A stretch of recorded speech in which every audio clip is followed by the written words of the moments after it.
So I accidentally started a Forever World. At the time, I had no idea that this world would stick with me for more than the 2 week phase. Now, coming up on 2 years later, a lot of hours in game. I can see all of the growth I've had as a Minecraft player, but also as a person and a creator. That's the thing about a Forever World that I don't believe is ever brought up. There's so many videos on why you should start a Forever World or something similar, and they all give off pretty valid reasons, like, well, for one, that it's fun, and another reason is that it's kind of easy to take breaks from and come back to. I do believe that a Forever World doesn't have to be a constant world. It just needs to be the same world you come back to for that 2 week phase every time. I'd consider nearly every video that I make individually a result of a separate 2 week phase where I got inspired to build a forest, so I spent some time on it. Or I wanted to build a photo I took in Vietnam, so I did. Or my partner said my village lacks color, so I gave her pink. It's that sort of thing where you come back and leave as you want. Right now I'm grabbing some materials to go connect different areas of the city with paths, because it's something I've somewhat neglected. I've gotten a tad caught up with trying to get videos out a bit quicker and all, and since the path won't be in the thumbnail, I sort of wouldn't have worried about it. Okay, anyway, here's the kicker, the point that I think makes this video different from all those other ones, the most important thing to me about my own Forever World. You see this build here, my horse stable? I can remember the real life job I had at the time and the emotions that surrounded it. This was episode 4, and I think the 5th video on this channel nearly 2 whole years ago, and I remember how I felt at the time, which wasn't great to be honest, but that's beside the point. That memory is just so cool.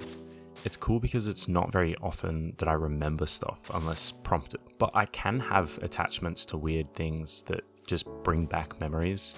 For example, that stable, but also this valley here. It reminds me of the album Black Messiah by D'Angelo, and I can't explain it, but I can physically hear specifically the door. I wish I could play it, but for obvious reasons I cannot. But the story as to why I hear it is in the valley. I apologize in advance, I am definitely butchering this. Mio Vác Pai Lung, Vietnam. That's what Apple Maps tells me the place this canyon is based on, and where the photo that might be on the screen right now was taken. I was traveling Vietnam with my sister, and we were on a motorcycle tour called the Ha Giang Loop. We were riding on the back of a local's motorbike through Ha Giang. My driver, as well as another Kiwi bloke's driver, got lost or separated from the rest of the group because everyone else had pulled into a petrol station to refuel, but we had just gone straight past and kept going down the road. And during this stop, our whole group got off of the bikes and they were doing a hike. So at some point we realized we were missing the group and we pulled over to the side of the road, and my driver's on the phone speaking Vietnamese and sorting everything out, and the Kiwi and I, feels kind of rude calling him the Kiwi, but I don't want to use his name, so that's what I'm going with. Anyway, the Kiwi and I were looking at each other like, what on earth is going on? And then really quickly we just are back on the bike, chucking a Yui and heading back to where everyone else is. Only we were really far ahead and kind of on the other side of a mountain, so we went up the mountain. And when I say up the mountain, I mean a winding dirt trail on the cliff edge in a moped. Scariest thing I've ever done in my life, and these drivers, they're laughing and yelling at each other in fear and excitement, and they're giggling. And there's no English this whole time. These two drivers don't speak a lick. And the Kiwi's driver yells out, "We're all going to die." Like, what? We practically went all the way to the top of the hike that the rest of the group had walked up, but on a bike. We took some photos. In fact, that's where I took the one that I just showed you before. And then our driver's gesture asking if we want to walk down or hop back on the bike, going down, scaling the cliffs again, and me and the Kiwi look at each other, and with huge smiles on our face, we nod our heads and put our helmets back on, and we head back down. Through all of this, Black Messiah. Needless to say, it was a memorable experience, and I will forever correlate my Minecraft world to that event and that album, because this build is based on a photo I took during that experience, and it just all of it is just full of memory. And that is the reason that you should start a forever world. My forever world is like my journal, where I keep all of my thoughts and feelings for the day, not by writing them down, but by building them out. Something that I want to start doing to enhance my environment is to add street signs and start naming areas with paths. So I came up with a couple street sign designs. That is a tongue twister. And I iterated on them for a while and then scrapped all of those concepts and went for the simplest thing possible, which is just a fence post with hanging signs on top. So I put in some directions, and also I came up with a couple of temporary names for some key places. The valley we just spoke of just over there is gonna have the temporary name of Mantiev. Creative, I know, it's just pretty much Vietnam spelled backwards. And I'm currently stood on top of the town hall, and within these not so finished castle walls, we're gonna call it Lavadime for now, which is sort of just medieval backwards. So yeah, these names are just not getting any better. Down below here is the more residential district, and I didn't know it could get any worse, but we're calling it Lavadime Village. My goodness. The outskirts of the city over yonder are the more rural farm-based parts of the city, so for now I'll refer to it as the farmland. And finally, we got this lower area by the water here, which is my storage system, which is supposed to be sort of a city center / market area. So I'll continue keeping it simple and just call it the market. Please, if you come up with anything better than the words flipped, let me know by leaving a comment, because these names are just absolutely fruitless. I'm being serious. Anything is better than what I've come up with. My intent for this world is to create memories and express my experience through the things like the buildings and trees and the paths like these ones. I want every block to be thought through and calculated, placed with intent, so there's no vanilla terrain, no vanilla trees, just everything custom and always expanding. I also want to mess around and build whatever, whenever, and have fun while doing it. And that is my final point. I think you should just have fun. Don't get trapped by your forever world. You can put your stuff in your ender chest and travel 1,000 blocks away and start again. You can leave your world for as long as you need in real life. You should go and explore because you're excited by the new update. You should go and get a decked out set of netherite armor with trims just because you want to look cool. The whole sandbox concept is that you can do whatever you want. The limitations are your own creativity, and even that's probably not true due to the abundance of inspiration that you can find on Pinterest, Instagram, or here on YouTube. And the place that I've been getting it from the most is real life. And as the saying goes, the world is your oyster, so you should open it. Also, with a tiny bit of correlation to the whole pathing thing, I don't really want to dox myself, but I might sort of do so here. Every year in Melbourne, there's a charity event called A Walk in the Park, where hundreds of people walk about 5 or 10 kilometers on a path through Melbourne to raise money for Parkinson's disease, which my pop was diagnosed with 8 years ago, and since then, I, along with lots of family and friends, have been traveling into the city in support of this event. Going as far as this year, I'm pushing my pop the 5 kilometers in his wheelchair because he can't do it himself. I don't have a huge platform, but I figure that I should try to use it for some good in the world.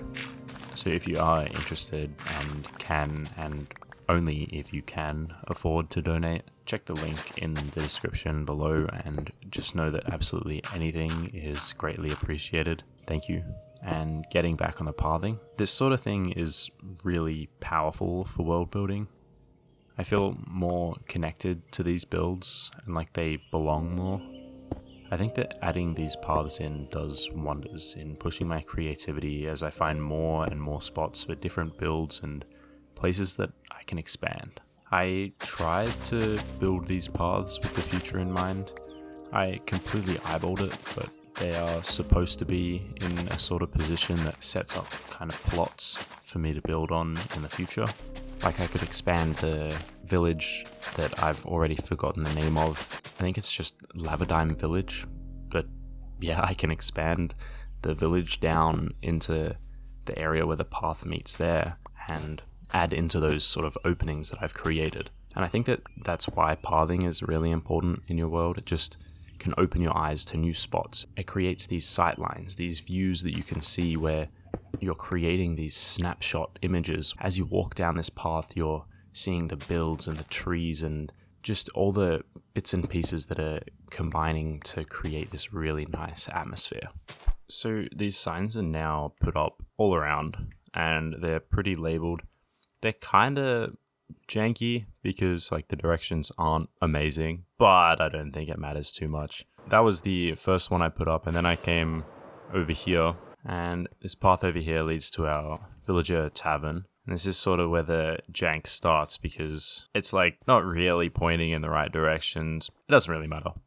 But I'm really happy with the path, and having everything connected up, I think, is massive benefit. I'm probably going to start wandering on them a little bit more, and I did kind of fade them out a little bit. Like this area here, you can see it starts to become a little bit of this like more stony texture. And I thought, well, it would take a lot of time to make that all stone instead of just spamming with a shovel. I don't think that these paths necessarily would extend all the way until there's more established, I guess, like civilization over there. And then again, we've got these signs where it's sort of like the village is that way apparently, but it's actually that way.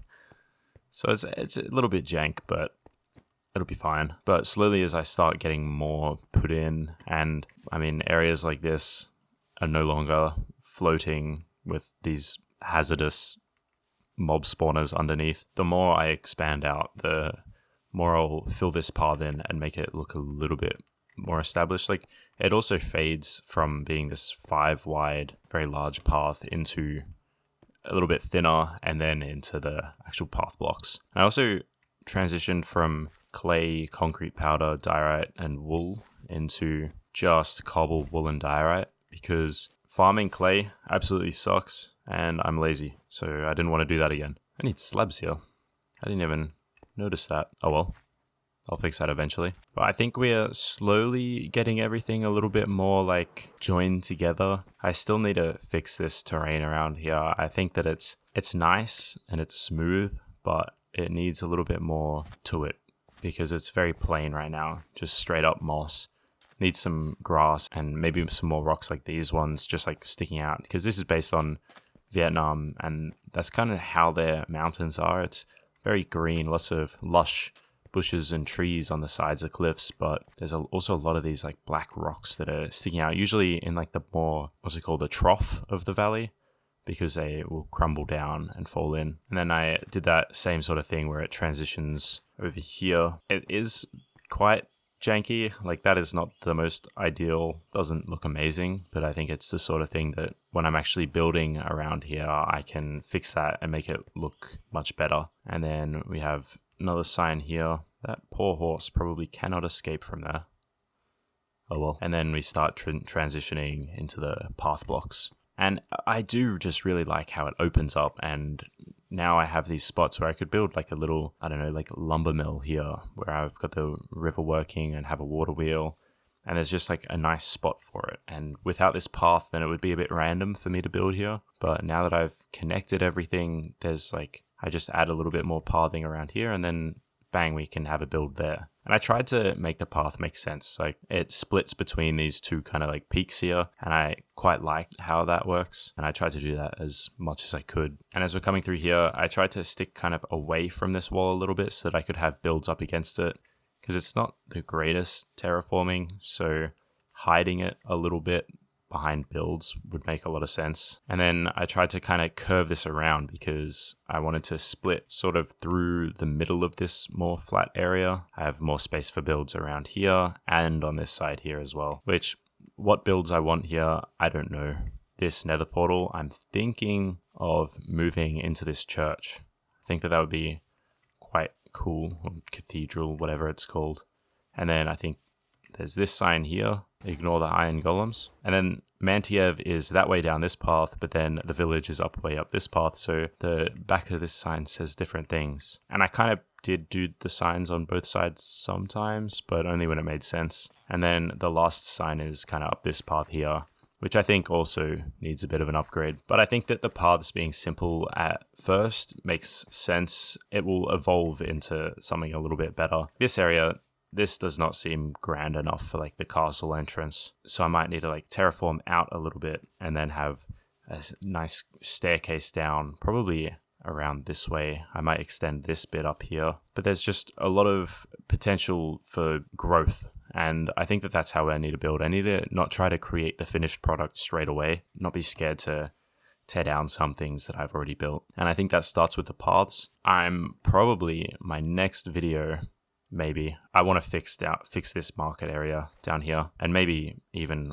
like all the way up to the castle. The castle gate all the way down to like this market, it needs to be fixed. It's not quite how I imagined it. I wanted kind of like this bustling village down here. So I think that this is just something that I'm going to work on in the future, and I'm kind of inspired to work on it right now. So we shall see.